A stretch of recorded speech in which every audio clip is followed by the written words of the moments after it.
Batalha espiritual na sociedade. Essa batalha espiritual está nas 7 esferas da sociedade, pastor?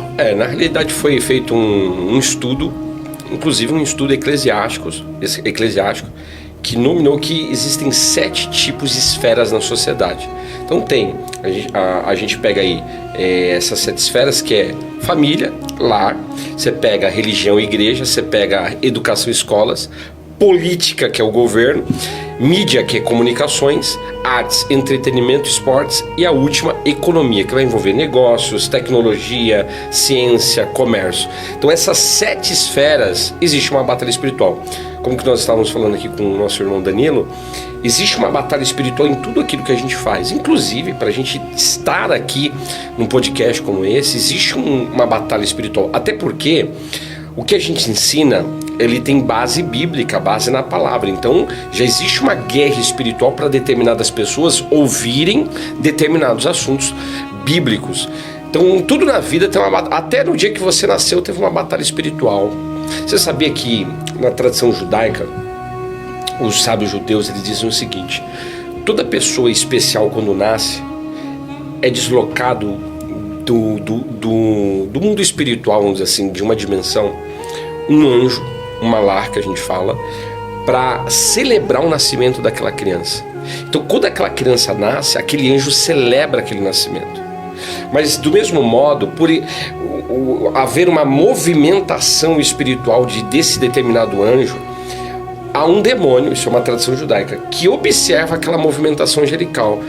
Então, o demônio, ele é perceptível e diz assim: se esse anjo ele está se deslocando para celebrar o nascimento daquela criança, é porque ela é muito especial. Então eu vou perseguir ela o resto da vida. Então até no dia do nascimento existe uma batalha espiritual. Agora pense em Jesus, no dia que ele nasceu. Não era um anjo, eram miríades angelicais que foram ali celebrar o nascimento de Jesus. Então imagina a batalha espiritual que não houve nesse dia. Então houve uma batalha espiritual muito grande no nascimento de Jesus? Muito grande, no entanto que depois você vê o rei Herodes, o que ele quis fazer? Ele quis matar Jesus. Moisés foi a mesma coisa. Perceba que o inimigo, ele sempre quer matar determinadas pessoas, principalmente pessoas que carregam algo da parte do Senhor. Eu mesmo nunca contei meu testemunho aqui, mas eu já caí em abismo de carro, não morri porque Deus não deixou, já levei tiro.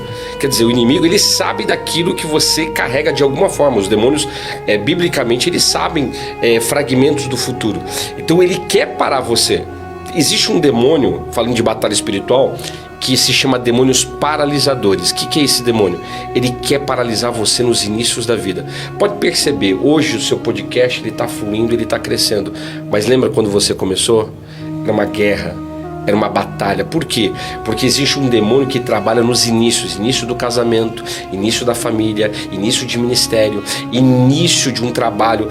Porque se você para no início, aquilo vai gerar um espírito de frustração, consequentemente incredulidade, e aí vai entrar o espírito do anticristo, que é o espírito da apostasia da fé. Então as pessoas, muitas vezes elas se tornam apóstatas porque esse espírito paralisador entrou em alguma área da vida dela em algum momento. Então não pare, nunca retroceda, nunca desista. Então as maiores batalhas são no início. No início. Não nessa ideia de no meio, no final, não que não tenha, mas o começo é uma guerra importantíssima a ser vencida. É igual a marcha de um carro. Qual é a marcha mais forte? A primeira. É a primeira, porque é a marcha de arranque. Tudo que você vai iniciar, você precisa de uma força maior, você precisa de um impulsionamento maior. Então, automaticamente, existem demônios que vão trabalhar para que você não consiga dar esse arranque. Ministerialmente falando, espiritualmente falando, empresarialmente falando. Então, quando você tem esse entendimento, eu sei que esse início da minha vida, não importa se é casamento, família, ministério, eu vou ter uma guerra espiritual. Então você já tem que se levantar de uma maneira mais profunda a nível de oração, de intercessão, de jejum, de pessoas a nível de guerra, porque vai ter esse demônio paralisador, ele vai querer fazer de tudo para te paralisar. Eu mesmo já tive batalhas ferrenhas com essa entidade, que quis me parar em determinados tempos da minha vida. Então assim, eu só fui vencendo através de comandos proféticos, direcionamentos do Espírito Santo, e aí essa entidade ela foi batendo em retirada, como a gente diz. Então não é leviano falar que aquelas pessoas que tudo que começa e não conseguem avançar, continuar, progredir, mas ela sempre desiste, nunca ela consegue terminar um plano, uma ação, não consegue persistir. Não é leviano dizer que existe um espírito que acaba vencendo esta pessoa? Existe um espírito que interrompe isso daí. E muitas vezes pode ser uma legalidade que eu falo, aí envolve até a área sexual, que é a bastardia.